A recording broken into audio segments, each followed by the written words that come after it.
एक पिता जिसने अपने बेटे को सब कुछ दिया, विद्या दी, संस्कार दिए, यज्ञोपवीत कराया, और फिर एक दिन उसी पिता ने अपने बेटे को घर से बाहर निकाल दिया। क्यों? क्या हुआ था ऐसा? क्या बेटे ने किया था? कांपिल्य नगर यज्ञदत्त दीक्षित नाम के एक ब्राह्मण थे। पूरे नगर में प्रसिद्ध, विद्वान, यज्ञ विद्या में महारथ। उनका बेटा था गुणनिधि, सिर्फ 8 साल का, लेकिन बहुत होशियार, विद्याएं जानता था, यज्ञोपवीत हो चुका था, सब कुछ सही था। पर धीरे धीरे सब कुछ बदलने लगा।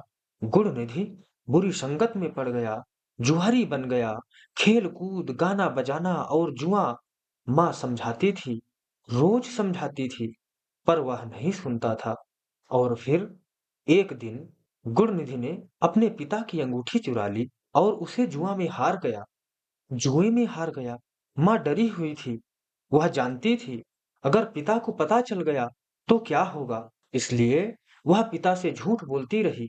जब पिता पूछते, गुणनिधि कहाँ है, तो माँ कहती स्नान करने गया है या मंदिर गया है। पर सच कब तक छुपता। एक दिन दीक्षित जी को अंगूठी की याद आई। वे उसे ढूंढने लगे और तभी उन्होंने अंगूठी देखी, एक जुआरी के हाथ में। जब उन्होंने पूछा, यह अंगूठी कहाँ से मिली, तो जुआरी ने कहा, आपके बेटे ने दी है, गुणनिधि ने। और यही नहीं, उसने घर का बहुत सारा धन सामान भी ला कर दिया है। आश्चर्य तो यह है कि आप जैसे विद्वान को अपने बेटे के बारे में कुछ पता नहीं। दीक्षित जी का सर शर्म से झुक गया। वे मुंह ढककर घर की ओर चल दिए। घर पहुंचकर उन्होंने अपनी पत्नी को पुकारा, कहाँ है तेरा लाडला, मेरी अंगूठी कहाँ है। लेकिन पत्नी ने फिर झूठ बोल दिया, मुझे याद नहीं है।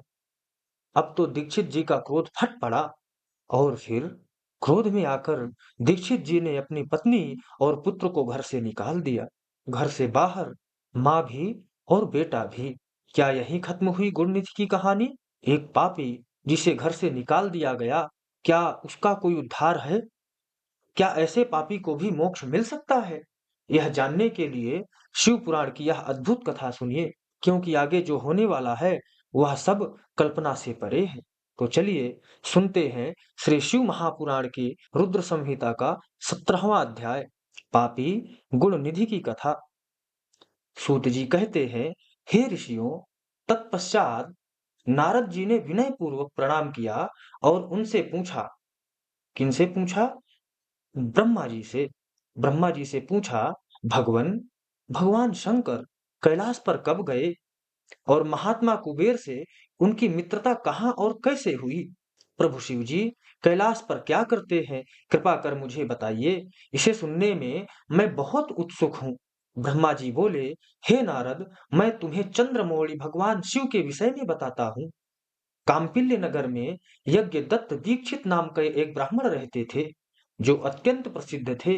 वो यज्ञ विद्या में बड़े पारंगत थे। उनका गुणनिधि नामक एक 8 वर्षीय पुत्र था। उनका यज्ञोपवीत हो चुका था और वह भी बहुत सी विद्याएं जानता था, परंतु वह दुराचारी और जुआरी हो गया। वह हर वक्त खेलता कूदता रहता था तथा गाने बजाने वालों का साथी हो गया था। माता के बहुत कहने पर भी वह पिता के समीप नहीं जाता था और उनकी किसी आज्ञा को नहीं मानता था। उनके पिता घर के कार्यों तथा दीक्षा आदि देने में लगे रहते थे। जब घर पर आकर अपनी पत्नी से गुणनिधि के बारे में पूछते, तो वह झूठ बोल देती कि वह कहीं स्नान करने या देवताओं का पूजन करने गया है। केवल एक ही पुत्र होने के कारण वह अपने पुत्र की कमियों को छुपाती रहती थी। उन्होंने अपने पुत्र का विवाह भी करा दिया। माता नित्य अपने पुत्र को समझाती थी। वह उसे यह भी समझाती थी कि तुम्हारी बुरी आदतों के बारे में तुम्हारे पिता को पता चल गया तो वे क्रोध के आवेश में हम दोनों को मार देंगे। परंतु गुणनिधि पर माँ के समझाने का कोई प्रभाव नहीं पड़ता। एक दिन उसने अपने पिता की अंगूठी चुरा ली और उसे जुए में हार आया। दैव योग से उसके पिता को अंगूठी के विषय में पता चल गया। जब उन्होंने अंगूठी जुआरी के हाथ में देखी और उससे पूछा, तो जुआरी ने कहा, मैंने कोई चोरी नहीं की है, अंगूठी मुझे तुम्हारे पुत्र ने ही दी है। यही नहीं, बल्कि उसने और जुआरियों को भी बहुत सारा धन घर से लाकर दिया है। परंतु आश्चर्य तो यह है कि तुम जैसे पंडित भी अपने पुत्र के लक्षणों को नहीं जान पाए। यह सारी बातें सुनकर पंडित दीक्षित का सिर शर्म से झुक गया। वे सिर झुकाकर और अपना मुंह ढककर अपने घर की ओर चल दिए। घर पहुंचकर गुस्से से उन्होंने अपनी पत्नी को पुकारा। अपनी पत्नी से उन्होंने पूछा, तेरा लाडला पुत्र कहाँ है? मेरी अंगूठी जो मैंने सुबह तुम्हें दी थी वह कहाँ है? मुझे जल्दी से दो।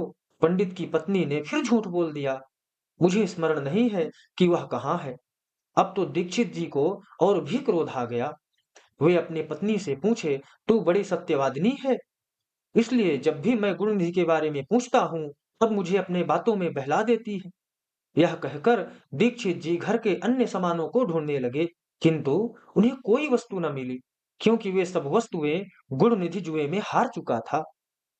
क्रोध में आकर पंडित ने अपनी पत्नी और पुत्र को घर से निकाल दिया और दूसरा विवाह कर लिया।